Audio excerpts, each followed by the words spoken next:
Welcome to Cleveland Real Estate Investor. On this podcast, you will hear about every aspect of the real estate investment business. We will talk to rockstar investors about their businesses, how they built them, where they came from, and where they are going.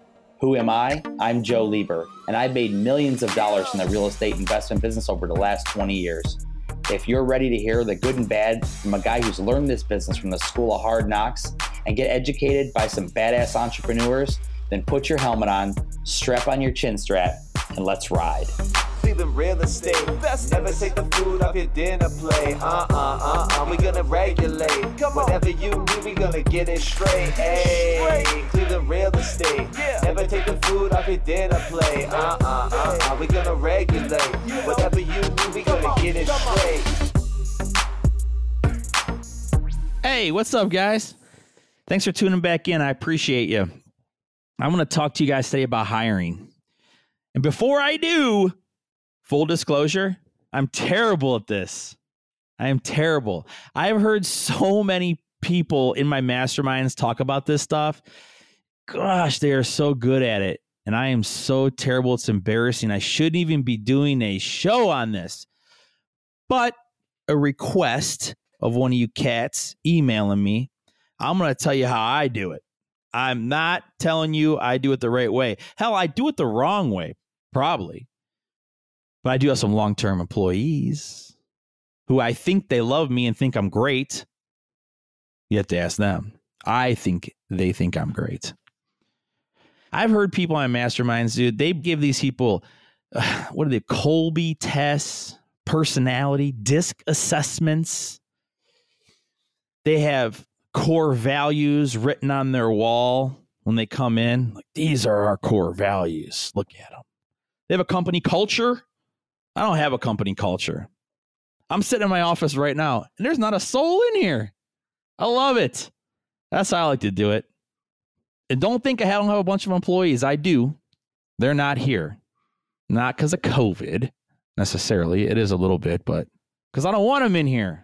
Look, I mean, nothing makes me crazier than a bed bug than paying someone a salary, a couple grand a month, and they're out there putting their makeup on, talking to their boyfriend. Oh, if you don't think I've done that, I have. Gets me crazy. Like, I just think, though, like, I'm so stupid that I think, like, oh, you should be working like I do, right? Like, grinding, baby. Like, 8 hours, you're constantly working, and people don't do that. Hell, I don't do that. I don't know what it's like in corporate America. I've never worked in corporate America, just so you guys know. You probably do know. Ever since I've been 18 years old, I've always just kind of been self-employed. Never really worked for a big company where I got a paycheck. I've always been on commissions. So I don't know how that's structured, but in my head, I'm thinking if you're paying someone a salary, they're out here just, grinding all day. Well, not in my world. I haven't seen that. Maybe they do. I don't know. Maybe I just don't know how to hire, but whatever. So here's what I've done. Let me tell you some stories. First of all, I have a real estate brokerage. So I think I have like 17 agents now. I really don't even honestly know. Maybe 15 agents. I don't know. But they're all 1099. So I don't have to worry about where they're at or what they're doing. They have to eat what they kill. They have to go, make hay, whatever. So I don't have to worry about it. I don't care if they're working or they're not. They do a deal, they bring a check in, they get their commission. That's it.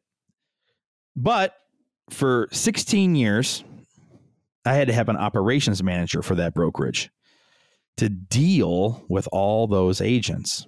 Now, that lady who ran it for me, she actually passed away in her sleep on January 20th of 2020 this year. She was with me 16 years. Sucks. I still have not been able to replace her position. She was the best, man. She was the best. She worked from home. She managed all my agents, and she did it because she had heart. It wasn't about the money. It was heart. Let me tell you how I paid her. This is what you'll find interesting. She was task driven. So if there was a status change in MLS that she had to do for an agent, the agent would call her. She'd do the status change. I'd pay her $10. She would just keep a running sheet. And then at the end of the month, she would send it to me and I'd just pay it. But I would absorb that cost from my agent. If the agent had a new listing, wanted it in MLS, she would work directly with the agent. I would absorb the cost. It was minimal. It's $50 for her to make sure all my documents are in compliance, get the agent what they needed, make changes, whatever. $50 to put in the MLS. When it goes to pending, $10 she would make. They'd call and say, we're in contract. Boom. She changed it to pending, $10. She was a task-driven employee. Later on, I started having her do my own transaction coordination for me, which was awesome. And I was paying her big bucks, not big bucks. I was paying her bigger money, obviously. $1,000 a deal, I was paying her to do that. But I was grateful because she was on it. I mean, she never treated it like a job. She treated it like she was a partner almost. Like she would literally work from 8 a.m. to 10 p.m. Like whatever it took. She'd just sit in her home office and, fax this over, take care of this, call on this escrow. It is hard to find people like that. It's probably why it's December right now and I haven't replaced her. It's probably why. Very hard.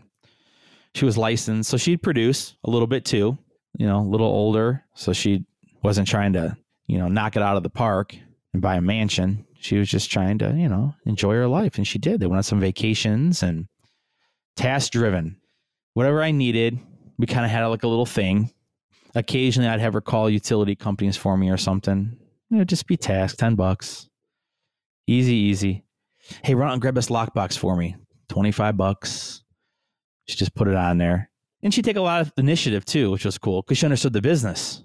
So that was great. That ran my brokerage for a lot of years like that. And I'm incredibly forever grateful for her service. But moving along, let's talk about my disposition team. Now, my disposition agents, their job is when we have an eviction, like that's their game, right? From preparing the information to go to the attorney. I'll tell you something. You used to be able to do your own evictions. You had to have an attorney. If you had an LLC, you could go downtown, file the eviction, and go to court yourself without an attorney. Those were the good days.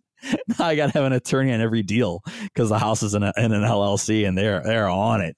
And you got to give your rental registration when you file, and you got to have proof of the LLC when you file. It's so different.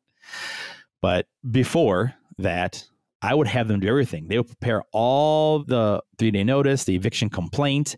I'd make them drive downtown, file it. And then back in those days, I would just show up myself on the day. I'd just show up and say, yeah, I'm the owner, and they're not paying. But now they still do that. So now what they do is they get the 3-day notice ready. They get the lease ready. They send it over to the attorney. He files it. They follow the whole thing through. They're in contact with the tenant if they're cooperative. Let them know, hey, the move-out's coming all the way down. They scheduled the bailiffs. They're on site when the bailiff shows up. They have locks. They do the lock swap out before it goes off to the project manager. But that is a task-driven person. I don't want to say employee. They're not an employee. They're a 1099 contractor. And that's what they do. Self-employed. A lot of them are agents. A lot of them are licensed agents, which is cool because they just supplement their income is what they're really doing. And I like it. I don't have to worry and sit here about overhead. I've been there. I've been there when you have thousands of dollars a month in overhead, office leases, and I still have an office, but office leases and utilities and all these salaried people. And I'm like, damn, we got to sell these houses this month. We have to do this. I got to make payroll. And before you know it, you're coming in just to make, you know how many times I've come in just to make payroll? Made enough money. I'm like, oh, I feel relieved because I made enough just to pay my employees and the overhead. That sucks when you're coming into work to pay them. And there's many times I walked out here without a check. Many times. Those days are over. That's it. I'll never do it again. I haven't done it in years. Let me tell you about those tasks. So like that disposition person, manager, whatever you want to call them, coordinator, to do that, like give the 3-day notice. Well, we pay $15 to deliver a 3-day notice because usually they'll do 4 or 5 and, makes it worth their time. I mean, I'm not asking you to dig ditches. You're driving around in your car, listening to Howard Stern, delivering 3 days. And a lot of times they're going to pay once they get it. So no, I'm not going to pay you $250 to go deliver some 3 days or whatever. So they deliver the 3-day, $15. They file the eviction plate with the attorney. They get $40. Now they're going online with the courts. You don't have to go down there anymore. I pay $50 to go downtown plus the parking. So usually about $65 I'd pay. And a lot of times they get a meter, put 2 quarters in, still charge me $15. But I was controlling it. I'm trying to control it the best I can. It's not going to be perfect, but it's pretty good. And they see the whole thing through. They make a couple $100 to handle an eviction for me. It's cool. It works. Who else can I tell you about? Obviously, all your plumbers and your roofers are all subcontractors. My tax accountant's subcontractor. I mean, right? He just does my taxes. We might have meetings and this and that. Attorneys are all basically subcontractors for me, right? They're not staffed. Don't need them to be staffed.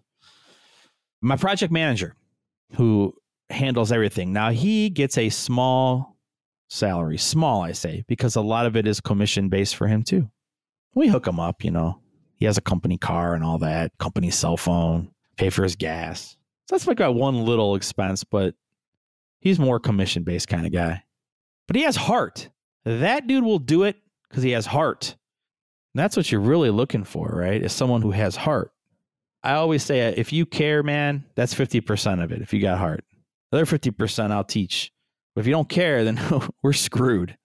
So please have some heart for me. That's what's worked for me all these years. It's kept me from going to bankruptcy. Gosh, I remember those years, like 05, 06. I was salaried up for a while. Man, and it was like good because those are good real estate years, but you still look down. You're like, I'm working a lot and I'm not making what I really want to make.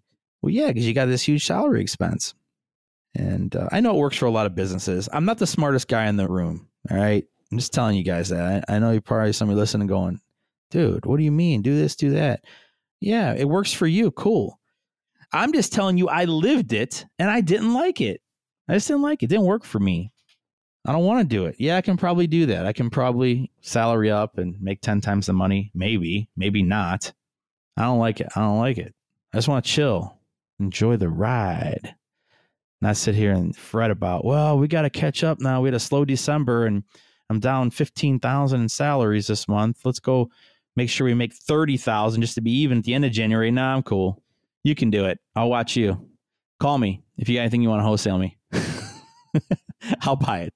I'm cool. I'll just chill at my desk. You cats can go out there, take on all the overhead and wholesale houses to me. You can make whatever you need to make on it. That's fine. You got the stress, make the money. I don't want to deal with it. Well, there's my little thing on hiring. Told you I'm not an expert. I'm not good at it. I'm not the guy to listen to. There's plenty better. Find somebody. I hope you enjoyed the show. Thank you for tuning in. Have a great day. This is thepodcastfactory.com.